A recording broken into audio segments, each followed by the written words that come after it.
Dadak bali barang ngres wong tuwa.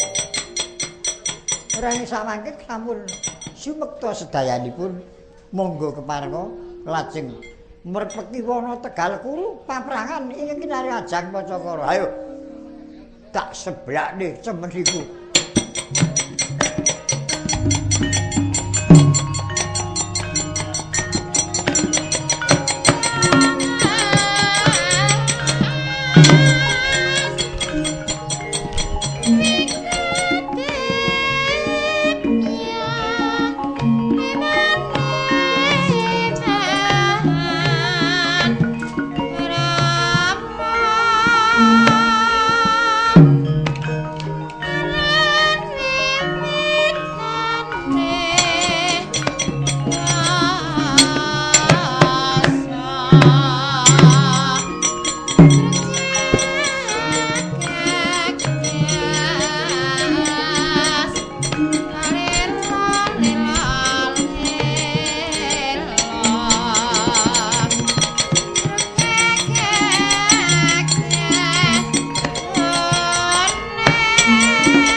Suyaka Sutibya Sawara-wara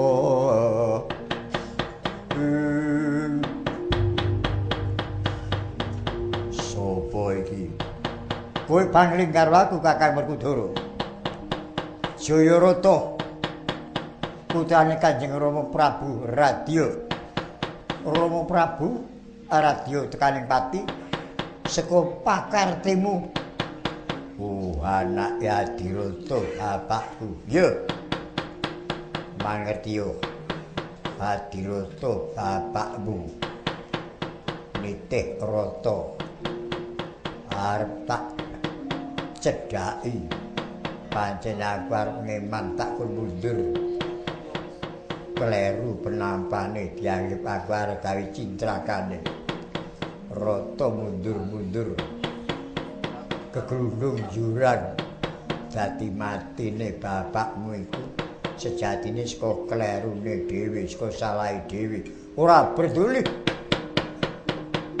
Kreta diundurake kuwi mergo priksa kowe. Mula nutu tak tugel gulumu.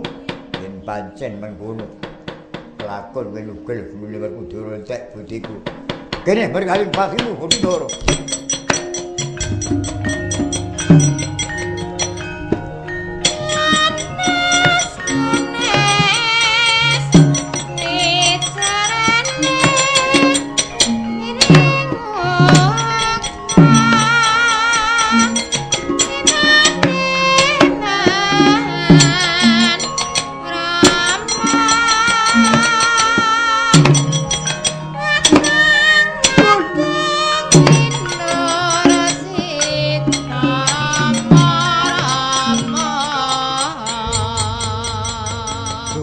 Sinipi Raden Werkudara Jayarata kasabetaken Bantala Sirna Mergalayu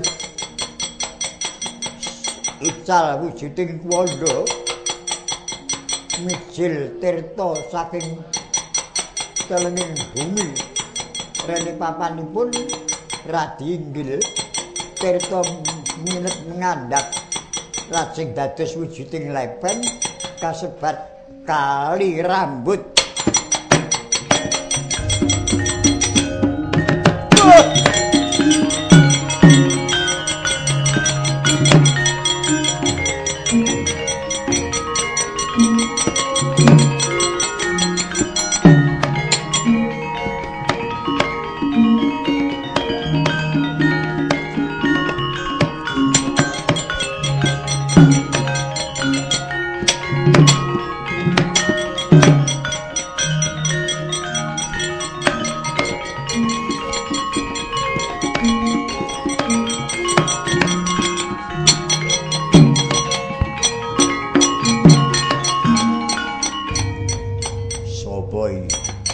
kadangi Taruna Kakang Jayarata.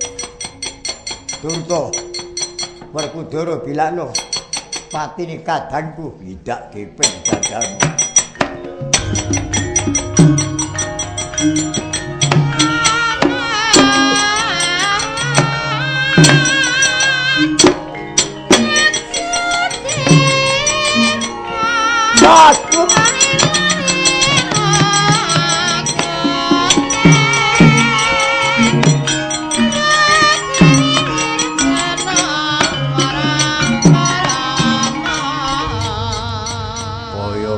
Sing tok jaluk suket Pancalaka muga-muga delor-lor gagak bathangmu.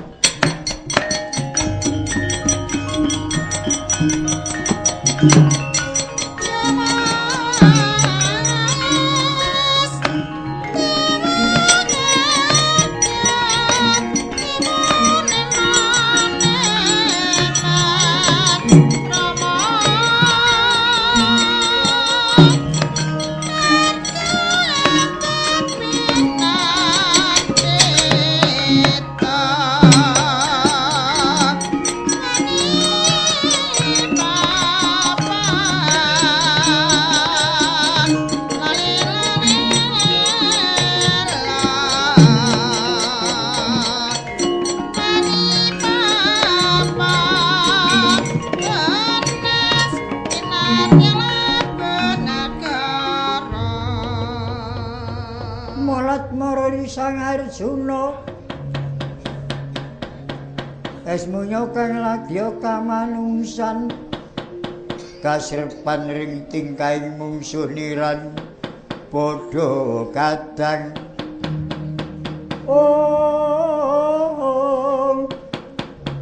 tanara wang-wane anak kang anak ing yayah miyang ibu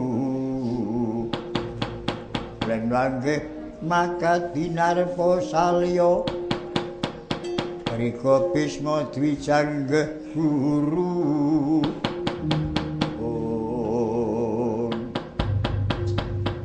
Yaya Arjuna kula Koko Prabu ora perlu wigiringa-ringa ngadepi pun Kakang ya kaya mengkene iki Dimas abote dadi satriya.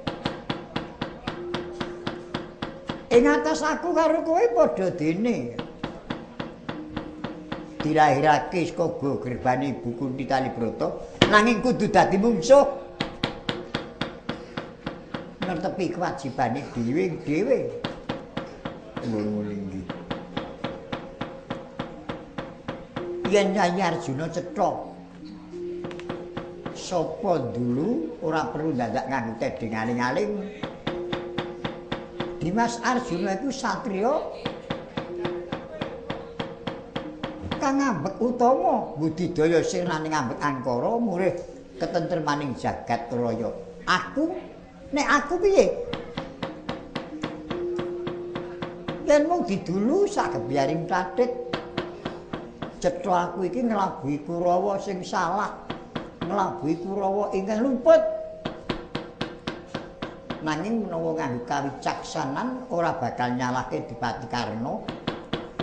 Amarga nelakon kaya mengkene iki ya maune saka keparinge Kanjeng Ibu Kunti Talibrata. Upamane aku natkala lair ora dikelekke ana kaliyangna. Ora dipisahke karo kadang-kadangku, ora kelakon ana kedadian iki.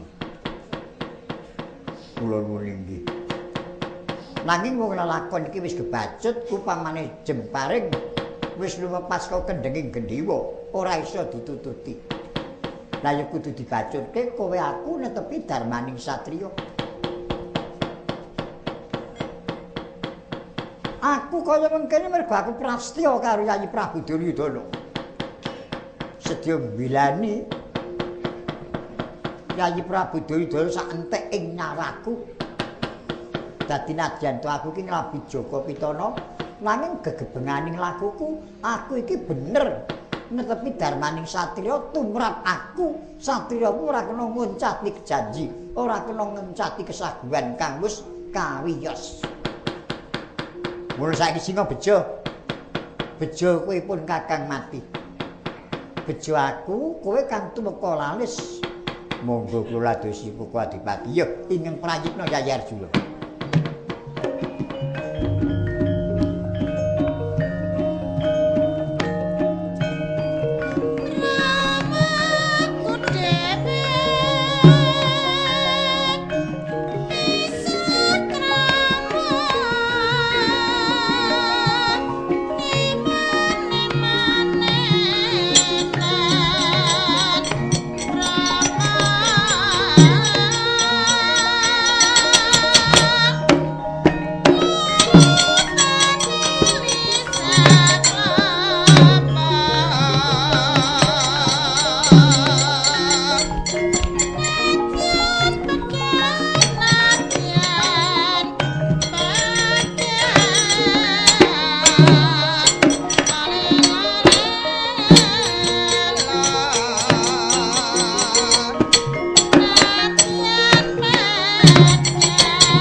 Brontoyuda lho ra sembrono.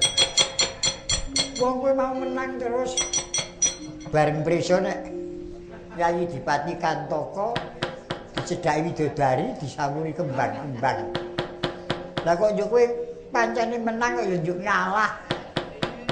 Bareng kowe niba dicedhaki widodari wis semaput kok ora eling-eling semaput terus.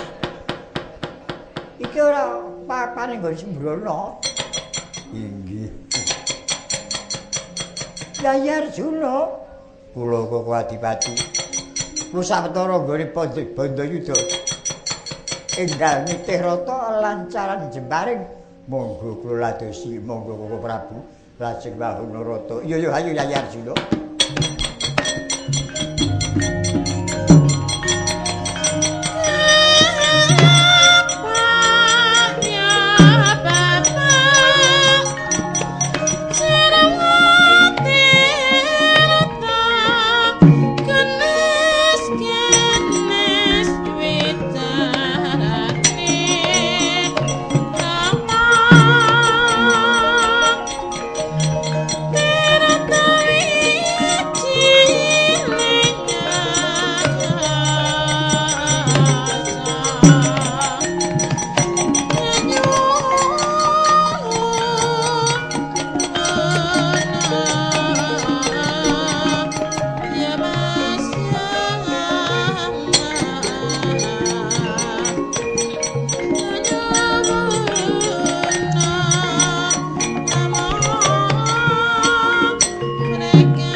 Prabu Karno Swahana Rata Jatisura. Kusiripun Narendra Mandaraka Prabu Salya. Dupi sawet mancik tepining paprangan Tegal Guru. Girgantara ana mendung ndanu lumahyang. Wijil saking gegerbelaning mendung naga sak bangkoting tal kaya.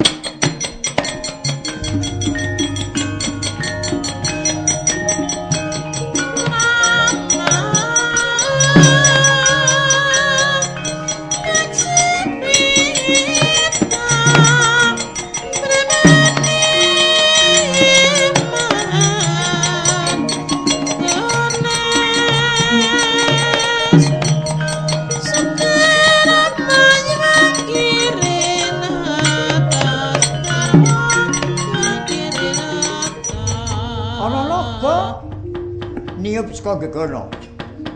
Nitik liringe ning terangmu kowe bisa tata jalma. Yo, aku bisa tata jalma. Kowe naga saka endi sapa jenengmu? Lamun kowe mundhut priksa marang aku naga saka negara Jurang Parang.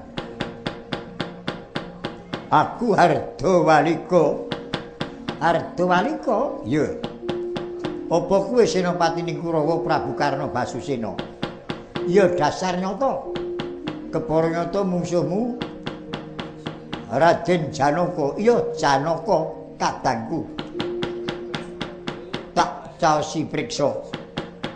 Sudermaku biyen Jalapati. Ya wujud naga mati ingkang nyirnake Prabu Pandhu Dewanata. Aku natkala semana durung cukup nalarku. Bareng aku wis cukup diwasa ora trima Sudermaku dipateni Prabu Pandhu Dewanata.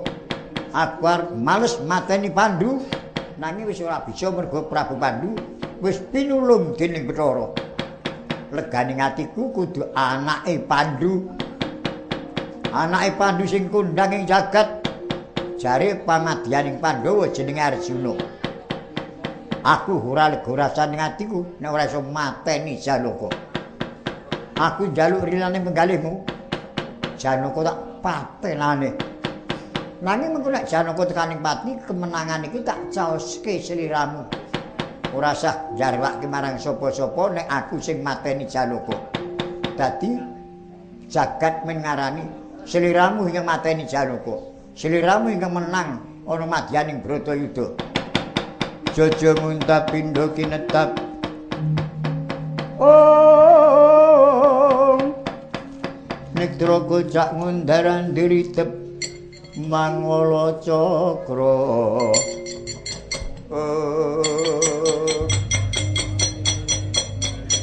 Hardawalika, apa? Aja waton kowe mumus ya. Aku karo Janaka kuwi kalenggan iki dadi mungsuh. Nanging iki netepi darmaning satriya. Sejatine iku kadangku. Yen wong liyan brayan ing bakal gawe cintrakane adikku Janaka, aku ora trima. Apa meneh kowe ngucap nek kowe iso mateni kemenangane pasrahke aku. Aku dadi Senopati, ora iso menang nek ora mbok bantu ngono ya. Aja nyepeti mripatku. Minggato. Ora lunga sapa papan kene. Pamparana pusaka namung wae ra dapat.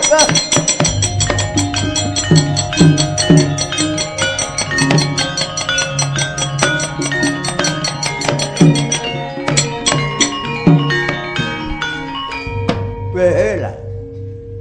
Sakwise dadi mantuku pirang taun, adik iki aku ngerti. Jebul watakmu ki watak satriya tenan. Lah nek ora watak satriya kowe dibantu wujuding naga, Janaka mesti tekaning pati kemenangan dipasrahke kowe. Mesti kok pampane. Kowe bisa milahke kowe musuh Janaka. Netepi dharma, netepi wajibe dhewe-dhewe. Nanging nek Janaka sing hargawi pati wong liyan bebrayan, mbok trenggalangi. Nek ora wong sing duwe watak satriya tangeh duwe penemu sing kaya mengkono. Monggo mawon, Rama anggenipun mestani kula menawa watak menapa monggo kemawon. Ya wis ora perlu dipikir. Banjur ayo maju rumadyaning paprangan, monggo.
Kyai Arjuna.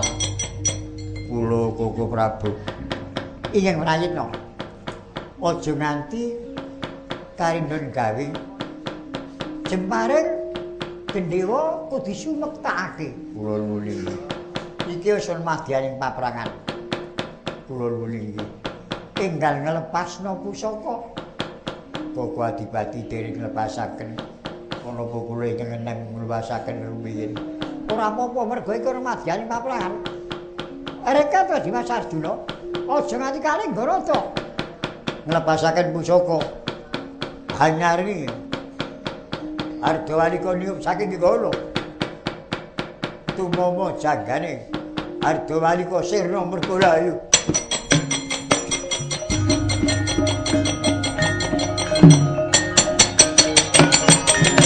Aduh!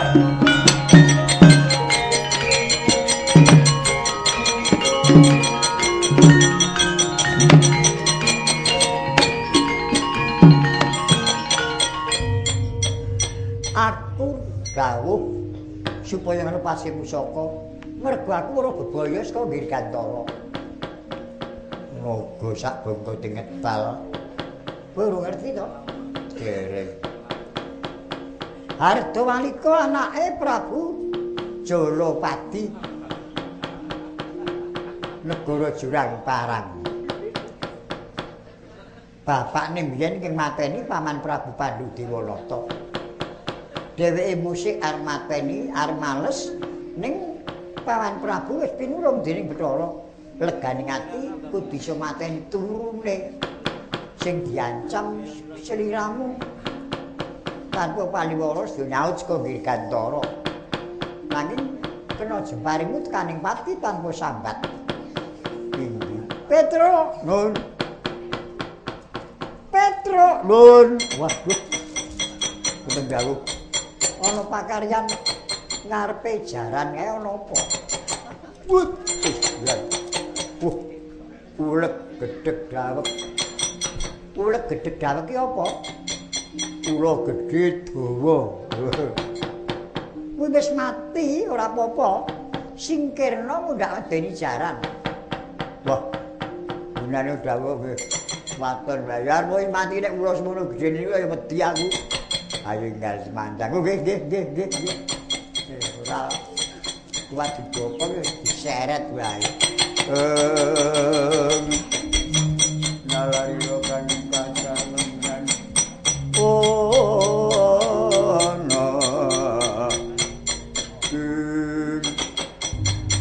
Monggo Koko Prabu. Ayo ingkang pranyitna ya Dimas kula nulinggi Koko Prabu.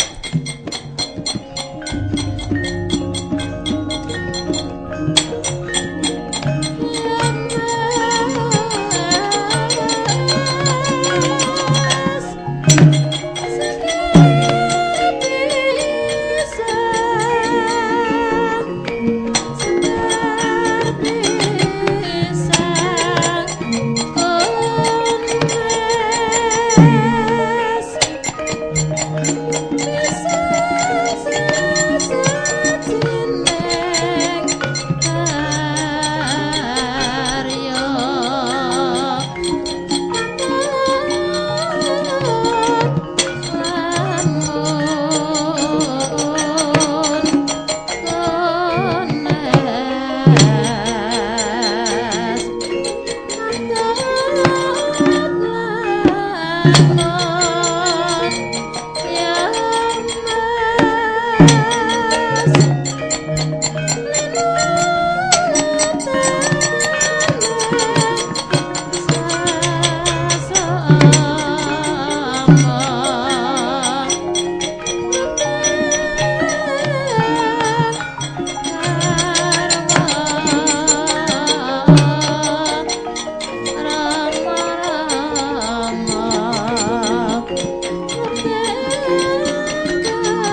wonten dawuhing pangandika Gusti Adipati nimbali ngabdi Hadi Manggolo. Kakang Patih Hadi Manggolo kawululun. Ora kaya sak gedhagan iki.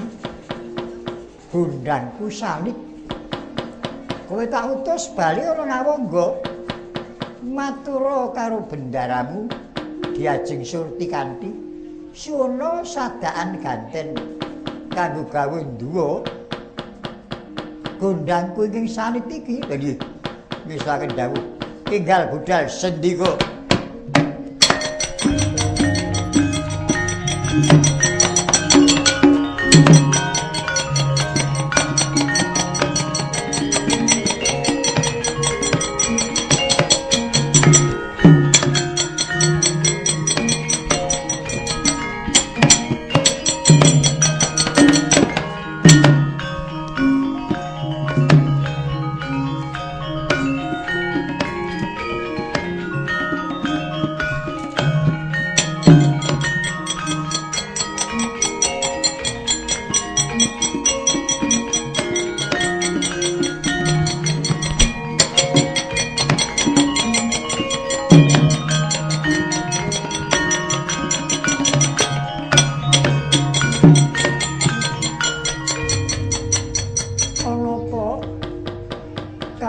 Hadi Manggolo, kowe bali ana Ngawangga.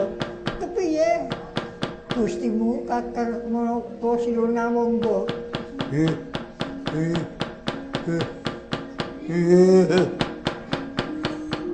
Kepiye kang tok dereke Sang Adipati Ngawangga? Apa tekaning mati? Inggih, tobat. Sinuwun boten pecah piyambak. Kula kedah nglapeti nderek pecah sinuwun.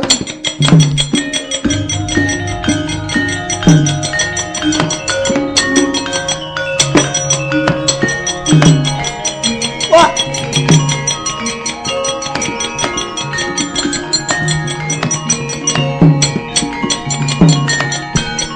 Aduh mati aku. Gusti Raden Ayu Surti Kandi menika dos pundi? Kula menika melajar saking Tegal Kuru dumugi Ngawangga. Wonten ngersanipun Gusti Raden Ayu nanjak napas kula dereng saged matur ing cetha. Piran mundhut priksa menapa Sang Adipati sampun seda badhe matur dereng klentu inggih. Lah kok lajeng penan suduk selira. Lah surabab ora karu-karuan. Bocah Ngawangga. Lho. Kuwandane Gustimu rinukti satataning panembah. Lelakon iki dadi atur ngersani Gusti Adipati karo.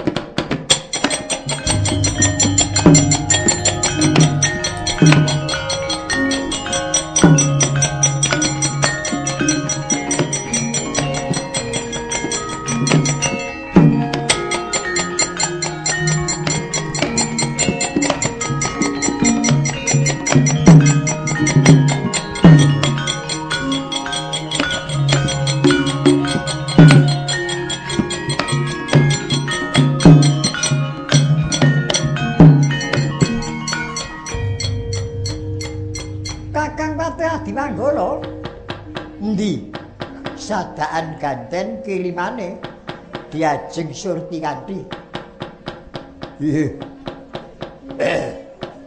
Kepareng munjuk atur sanipun Gusti Adipati. Ya. Nalika kula nampi dawuh dalem saking Tegal Kuru dumugi Ngawangga kula melajar terus. Rene kula sampun tiyang sepuh. Dumugi Ngawangga nanjak napas kula. Dipun bujung pitakenan kelayan Kenggarwa. Kepiye Sang Adipati apa wis seda? Kepiye Sang Adipati apa wis seda? Arene kula nanjak napas kula badhe matur mboten utawi dereng klentu inggih. Saknalika Gusti Surti Kandi sampun seda anganyut tuwuh Sang Adipati.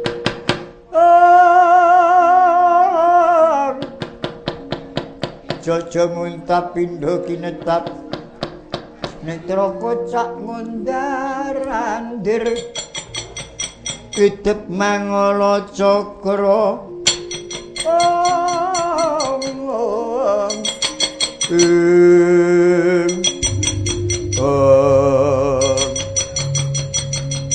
Kakang Pati Adimanggala wong tuwa tuwas wong tuwa kakan umur ora dunung malah saya kepaung supaya matur ngersane Gustine. Lah kok dadi ora iso malah Gustimu tekaning pati mergo saka pakarti mung kurang setitik.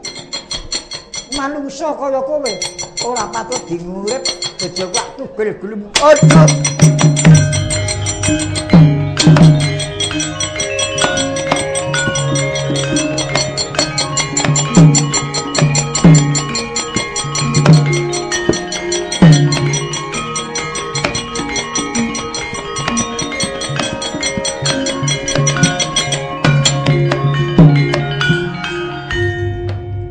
Adimanggala mbok pateni dhewe iki piye? Sampun boten wonten paedahipun. Kula dawuh wangsul nyuwun sadaan ganten. Anggenipun matur menika mboten dunung.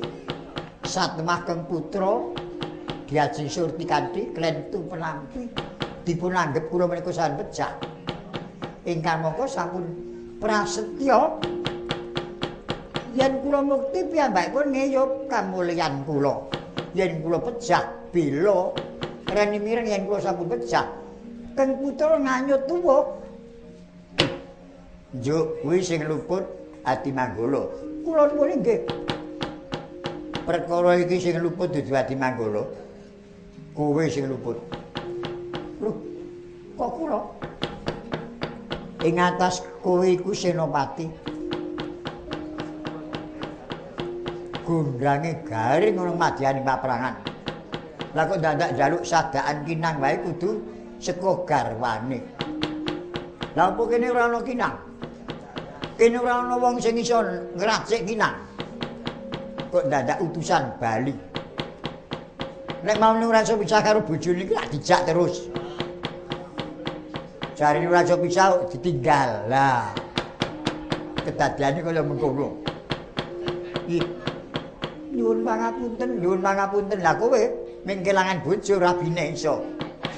Aku sing kelangan anak. Nyuwun pangapunten.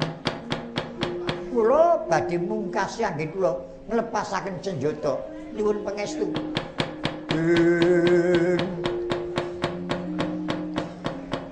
Karna sithik pramira jurit madeging rananggana murid jaya ing palugon.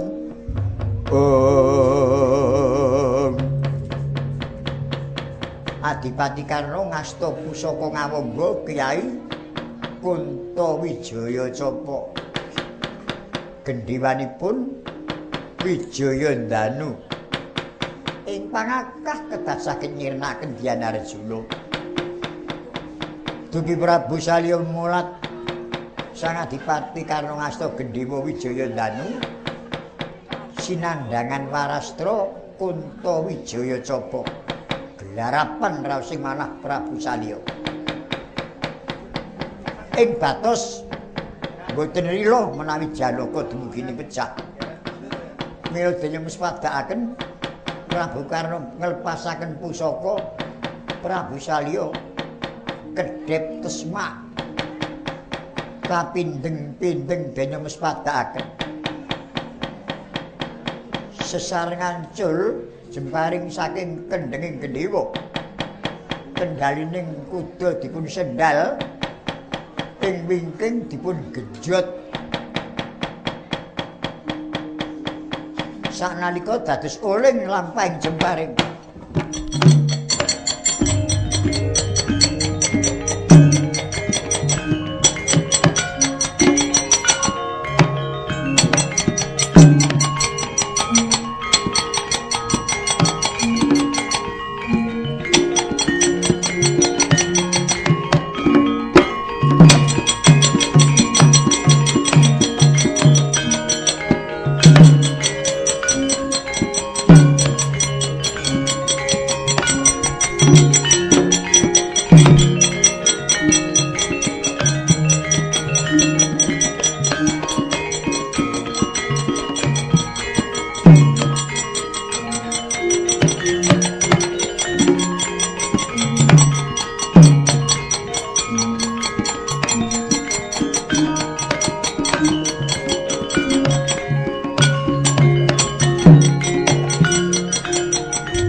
carita nata Dwarawati Prabu Kresna.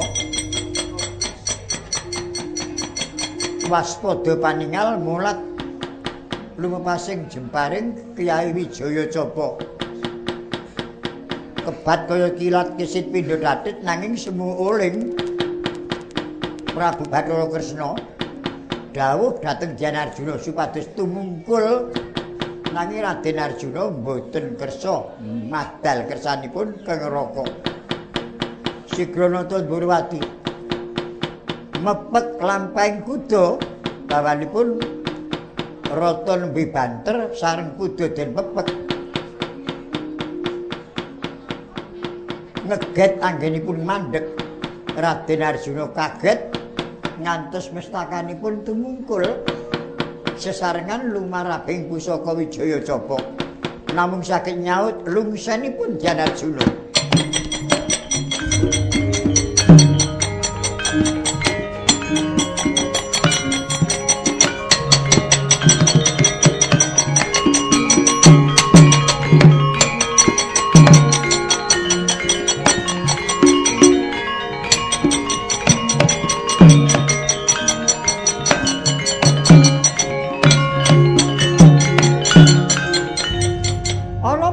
Koreta kula kewirangan Koko Prabu jemparingipun Koko Adipati karena nyaut lungsen kula satemah lungsen kula jebul sak gegem.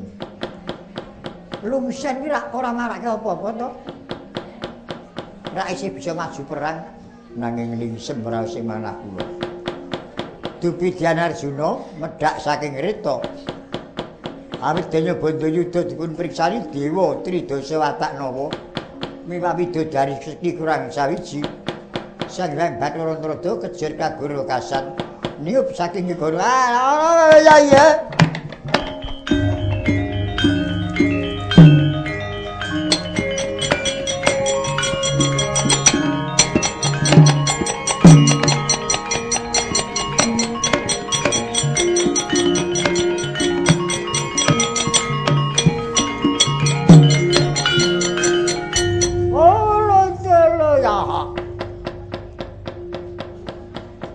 Nggone Bandayuda kok medhos koreta. Dadosnya kapuningan pukulun. Yayi Dipati nglepasaken pusaka Wijaya Capa. Arjuna kenging kesaut lungsenipun cepol sak gegem. Lajeng lumaos nandhang wirang boten purun nglajengaken anggenipun Bandayuda. Ah bocah apa iki? Lemu perang kuwi dipresani para dewa Tridasa Wataknawa para widodari. Lah kok durung rampung kok seheren. Kula lingsem. Lungsen ki rameng rambut to? Kula nuling. Wes aja kuwatir. Widodari keti kurang siji tak jaluk rambuté saben widodari siji 10 ler. Sing kirangan 10 ler ki ora ketok. 10 ler ping sekedhik ra akeh banget. Kena nggo nambah lungsenmu. Nalarira kang katawengan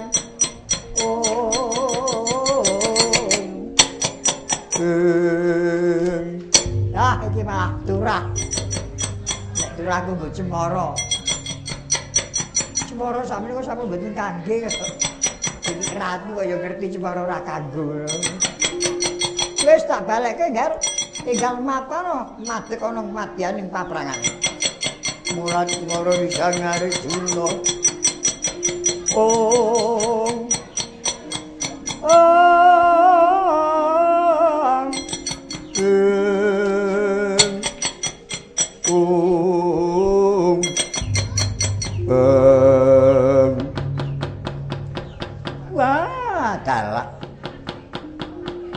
Rama Prabu Mandaraka ingkang asta kendhalining kuda pangiriding rata Jatisura titianipun Yayi Dipati. Inggih, Angger. Wah, murane rata Jatisura pelayune kaya kitiran. Merga kusire Maharata tegese kusir kang wis kaluku ing jagat. Melayune Rita banter niku ora kok mergo saka kusire. Arep kusire pinter ampuh. Nek jarane ora disikil ora iso mlaku retane. Nata Durwati kados dipun paringi sasminta dening Prabu Salya. Sigra dawuh dhateng Jyan Arjuna. Yai Arjuna, kula wonten dawuh, panan dhisik sikile jaran pangiriting rata Jatisura. Nanging terus tututana njeng Kyai Ageng Pasopati priye ngestaken dawuh. Lengrenging dia mangun-mangung kanduan nerimang yaya lenotan kanin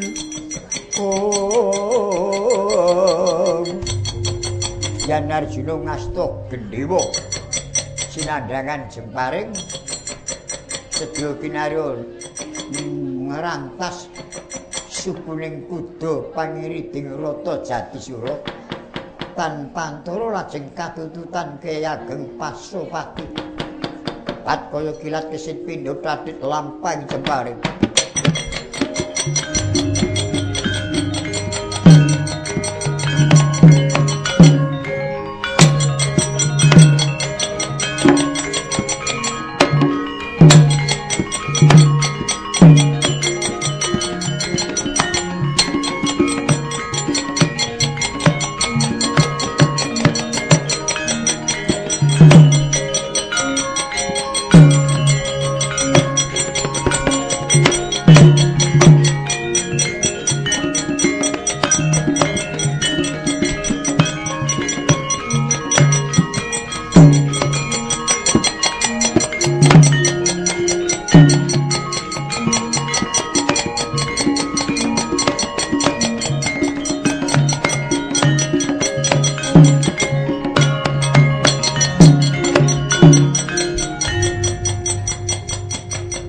Madeging Rananggala Sang Adipati Karna Prabu Salya denyemes padhakaken Rita Jaladara titianipun Jyan Arjuna miwah Nata Durwati bebasan kedhip tesemak lumarabing pusaka saking gendhewanipun Jyan Arjuna langkung rumiyin meratas sukuring kuda kekalih dupi sukuring kuda ngajeng kekalih sampun rantas saknanika lajeng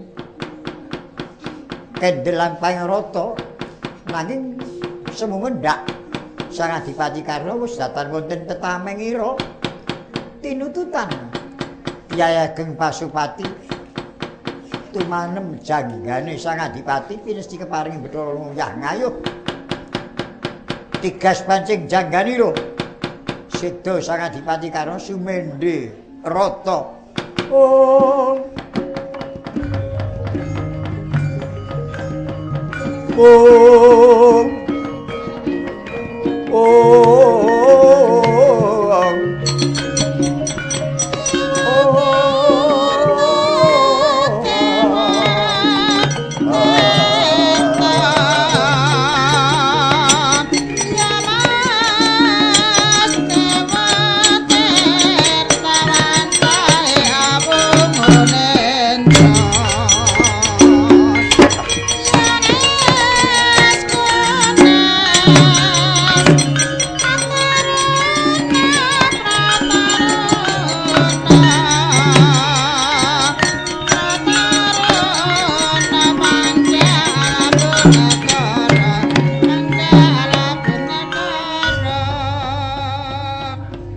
tigas pancing jangganipun Sang Adipati Karna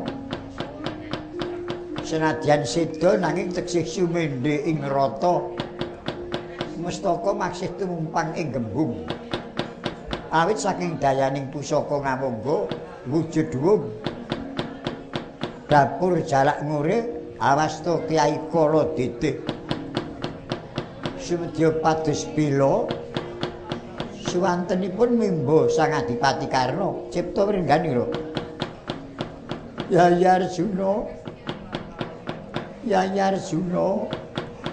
pun kakang oneng banget layan jeneng para yai cagetana kuwandhanipun kakang Aku kepengin ngrangkul Dimas Arjuna. Tak gusangu mati Arjuna. Koko Adipati kados pundi Koko Adipati? Oh.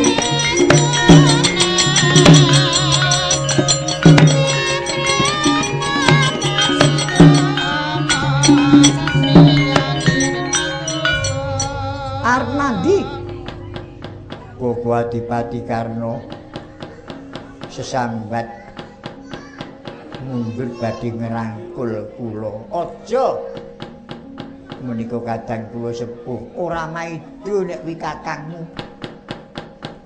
Yayi Adipati Karno iku wis tigas janggane kasunyatan sing saged ngendika. Kowe percaya karo pun kakang ora? Nanging kepeksa badhe nyakti Koko Adipati. Nek kowe arep nyedhaki Yayi Adipati kena ning kudu ana sarana.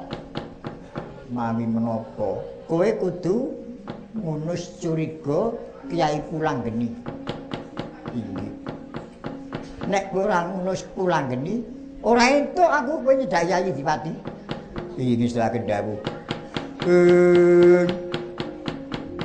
Lang-lang indriya mangun manggung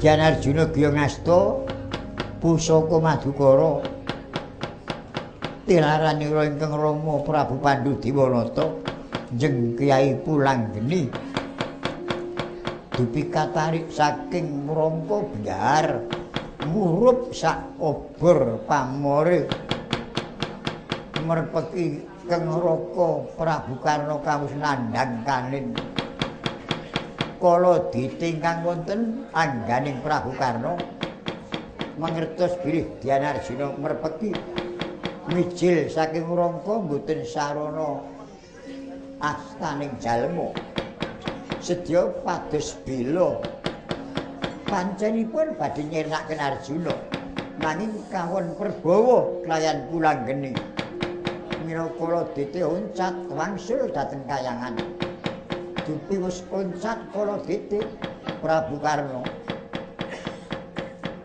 mustaka gumlundung pratala tuwin gembungipun gilang-gilang madyaning paprangan oh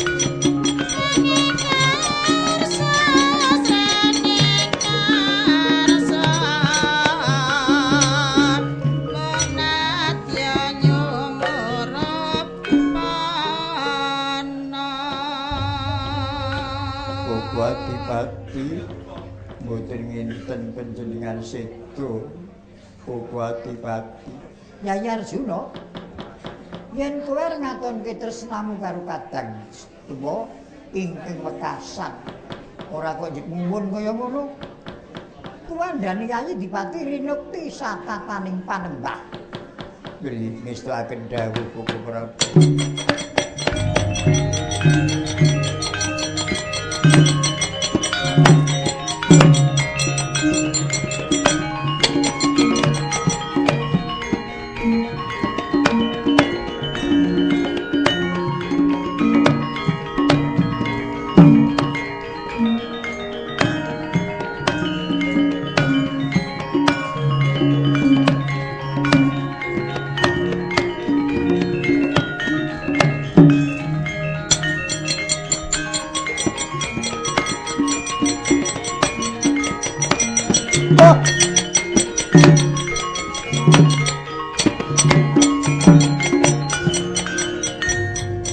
Prabu Salya ora jujur. Yen Prabu Salya jujur, Janaka pancene mati. Nalika Koko Adipati nglepaske pusaka Wijaya Capa kendhaline kudu ditarik reta sisih mburi digenjot satmahuling lakune jembaring mula ora bisa jangga ingkang kena mung nyaut lumsen lalakon iki dadi atur ana salisinipun Prabu Duryudana.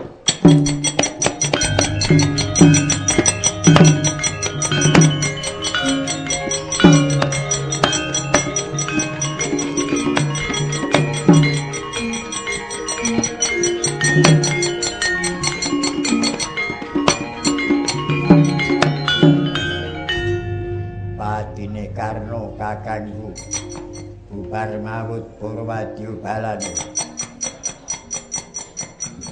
Karno kakangku tekaning pati manunggal para katang Pandhawa. Aku sedya tayungan nganggo gending sigra mangsa.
Sinuwun Prabu Majapati sinuwun Ndorowati.